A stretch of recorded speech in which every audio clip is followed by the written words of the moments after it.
It was a dark, stormy night in Lagos when Dixon stumbled down the empty street, his breath coming in ragged gasps. The rain poured relentlessly, drenching him to the bone, making every step feel like a battle. His shirt was torn, and blood oozed from a cut on his forehead, mixing with the rainwater that streamed down his face. The street lights flickered, casting eerie shadows that danced around him, heightening his sense of dread. He had been running for hours, his legs aching with exhaustion, chased by shadows of a danger that loomed larger than he could comprehend. Every sound, the distant rumble of thunder, the rustling of leaves, made him flinch, as if death was lurking just around the corner. Just as he was about to collapse from sheer exhaustion, a car's headlights appeared in the distance, cutting through the darkness like a beacon of hope. The light seemed to breathe life into him, and without thinking, Dixon summoned every last bit of strength and rushed toward the vehicle. His feet splashed through puddles as he waved his arms frantically, standing directly in front of the car and forcing the driver to stop. The tires screeched on the wet asphalt, and for a moment, time seemed to freeze. Before the driver could even react, Dixon was already at the door, wrenching it open with trembling hands, desperation etched on his face. "Please, drive," he gasped as he slipped into the passenger seat, his eyes wild with fear and urgency.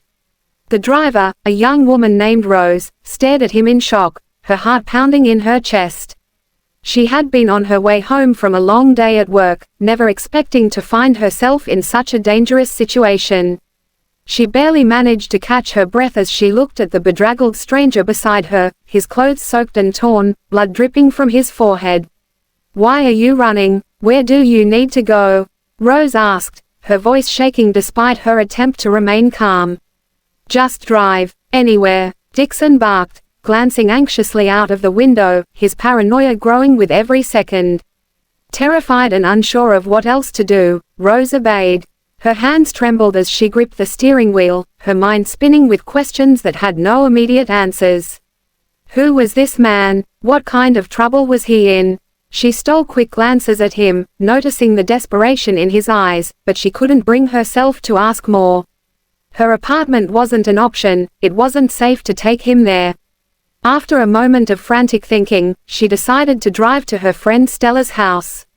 It was a small, quiet place, tucked away from the main roads, a place where they could lie low and hopefully stay under the radar until they figured out the next move.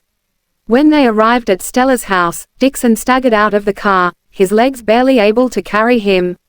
Rose helped him inside, guiding him to the spare room where he collapsed onto the bed, utterly spent. She watched him for a moment, her heart still racing, before retreating to the living room. The silence in the house felt heavy, almost suffocating, as she paced nervously, trying to make sense of what had just happened. It wasn't long before Stella appeared, rubbing sleep from her eyes, clearly confused by the sudden commotion. "Rose, what's going on?" she asked, her voice laced with concern. "Who's that man you brought here?" Rose hesitated, unsure of how to explain the bizarre situation. "I don't know who he is," she admitted, her voice barely above a whisper. "I found him running on the street. He was in trouble, and I couldn't just leave him there. He's hurt, and he needs help. He'll leave soon, I promise." Stella's eyes flickered with curiosity as she glanced toward the bedroom door, her mind working to piece together the puzzle. There was something familiar about the man lying on the bed, something that tugged at the edges of her memory. As she looked closer, recognition dawned on her, this wasn't just any stranger. It was Dixon, the man plastered all over the news, accused of murdering Chief Thompson. Stella's heart raced as she processed the realization, but she quickly masked her emotions, keeping her expression neutral. She nodded slowly, as if accepting Rose's explanation, and casually slipped into the kitchen. Rose, still deep in thought, didn't notice as Stella reached for her phone, moving swiftly and silently. With a practiced calmness, Stella dialed a number she had memorized, one that connected her to the people who had placed a massive bounty on Dixon's head. She whispered into the phone, her voice barely audible, reporting his location with a cold detachment. As she ended the call, a sly smile played on her lips. The reward was within her grasp, and all she had to do was wait for the inevitable.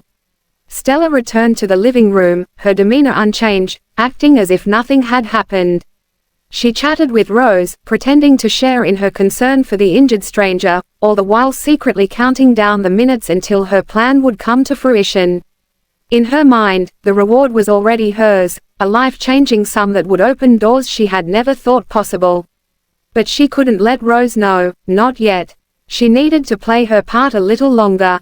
As the minutes ticked by, her anticipation grew, though she maintained her outward composure, waiting for the knock on the door that would seal Dixon's fate and her own future. Inside the spare bedroom, Dixon lay restless, his mind racing despite his exhaustion.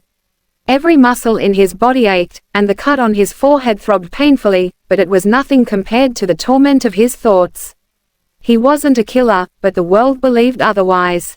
Chief Festus, a powerful and corrupt man, had orchestrated the murder of Chief Thompson and expertly framed Dixon, his loyal bodyguard, to take the fall. The real evidence, the recording of Chief Festus confessing to the crime, was stored on Dixon's phone. But the phone's screen was shattered, rendering it useless for now. All he could do was hope that he would survive long enough to prove his innocence. As the minutes dragged on, Rose's unease grew stronger. Something about Stella's behavior didn't sit right with her, though she couldn't pinpoint exactly what it was. She decided to check on Dixon, quietly making her way to the spare room where he lay. She knocked softly before entering, her eyes filled with concern. "How are you holding up?" she asked gently, her voice soft and reassuring. Dixon turned his head to look at her, his expression weary but grateful. "I've been better," he admitted, his voice low. "But I can't stay here for long. I need to keep moving before it's too late." Rose nodded, understanding the urgency in his words, though fear still gnawed at her. Rose was about to respond when suddenly, a loud knock echoed through the house. Her heart leaped into her throat, and her body went rigid with fear. The knock was followed by the unmistakable sound of footsteps outside, heavy, purposeful footsteps that sent a chill down her spine. She barely had time to react before the front door was kicked open with a deafening crash. Armed men flooded into the house, their faces hidden behind masks, their guns drawn and ready to fire. In an instant, chaos erupted. Stella, who had been standing near the entrance, was the first to fall. A single gunshot rang out, and she crumpled to the floor, her eyes wide with shock as the life drained from her. The men didn't stop there. They moved swiftly, their every action calculated and precise. Dixon, hearing the commotion, sprang into action, grabbing Rose's hand and pulling her toward the back door. "We have to go, now," he shouted, his voice filled with urgency. The gunmen gave chase, their bullets whizzing past them as they fled into the night. Rose's heart pounded in her chest, her mind reeling from the sudden and violent turn of events. She had no idea who these men were or why they were after Dixon, but she knew one thing for certain: they wouldn't stop until he was dead, and anyone in their way would suffer the same fate. They sprinted through the narrow streets, the rain still pouring down around them, making the ground slick and treacherous. Dixon led the way, his grip on Rose's hand never faltering as they ducked and weaved through alleyways, trying to lose their pursuers. But the gunmen were relentless, closing the distance with every step. Just as Rose thought they might have escaped, one of the men caught up with them. He grabbed her arm with brutal force, yanking her backward. She screamed, struggling desperately to break free, but the man's grip was ironclad. Panic surged through her, and for a moment, she thought this was the end, that she would die right there in the rain-soaked streets. Just as Rose felt herself slipping into despair, Dixon appeared out of nowhere, tackling the gunman to the ground with all the strength he could muster. The two men grappled in the mud, rainwater splashing around them as they fought for control. Dixon, fueled by adrenaline and desperation, managed to land a swift punch to the gunman's jaw, knocking him unconscious.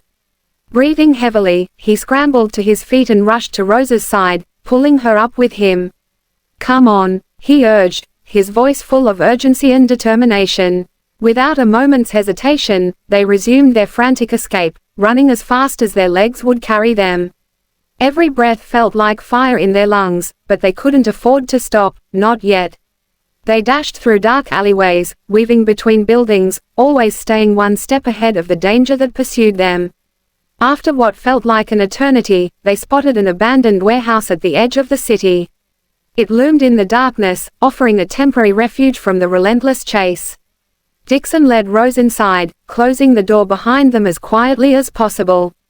The interior was cold and damp, filled with the smell of rust and decay. But it was a place to hide, and for now, that was all that mattered. Panting heavily, Rose leaned against the wall, her body trembling with exhaustion and fear. She tried to steady her breathing, but her mind raced with 1,000 unanswered questions. "What's going on? Why are they after you?" she demanded, her voice breaking with the weight of everything she had witnessed. She had been thrust into a nightmare, and the danger seemed far from over. Dixon took a deep breath, his chest still heaving from the exertion. He looked at Rose, the pain and frustration evident in his eyes.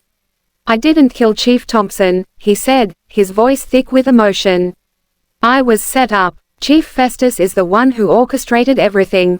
He wanted Chief Thompson dead, and I was just the convenient scapegoat. I was his bodyguard, so no one would question why I was there. But the real evidence, the proof that could clear my name, is on my phone.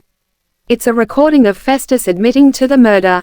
But my phone screen is broken, and I've been on the run ever since, trying to stay alive long enough to fix it and expose the truth."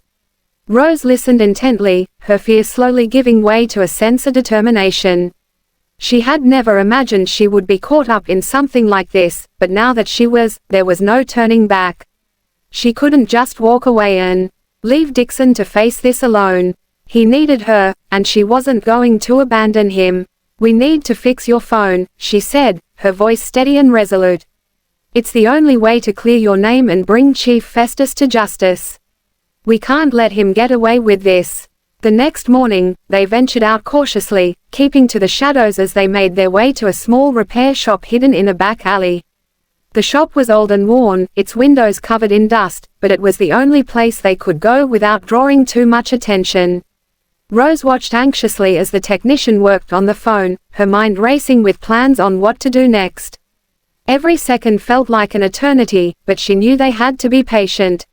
Finally, after what felt like hours, the technician handed the phone back to them, the screen repaired and functional once more. With trembling hands, Dixon unlocked the phone and played the recording. The sound of Chief Festus's voice filled the small shop, clear and unmistakable. He listened to his own words, coldly admitting to the murder of Chief Thompson, detailing how he had framed Dixon to cover his tracks. The weight of the truth hit them both hard, but there was no time to dwell on it. They had the proof they needed, but the danger wasn't over yet. They couldn't just walk into any police station and expect to be taken seriously, not with the power and influence Festus held. They needed someone they could trust, someone who could help them bring this evidence to the right people without getting them killed in the process. After much deliberation, they decided to approach Captain Abinner, a high-ranking officer in the Department of State Services DSS. He was known for his honesty, integrity, and unwavering dedication to justice. If anyone could help them, it was him. Rose and Dixon contacted him through a secure channel and arranged a secret meeting, careful to avoid any unwanted attention. When they finally met with Captain Abinner, they handed over the phone with the recording. The captain listened in silence, his expression growing darker with every passing second. He understood the gravity of the situation and the risks involved, but he also knew that this was an opportunity to bring down one of the most corrupt and powerful men in the country. "This won't be easy," he said gravely, his eyes locking with Dixon's.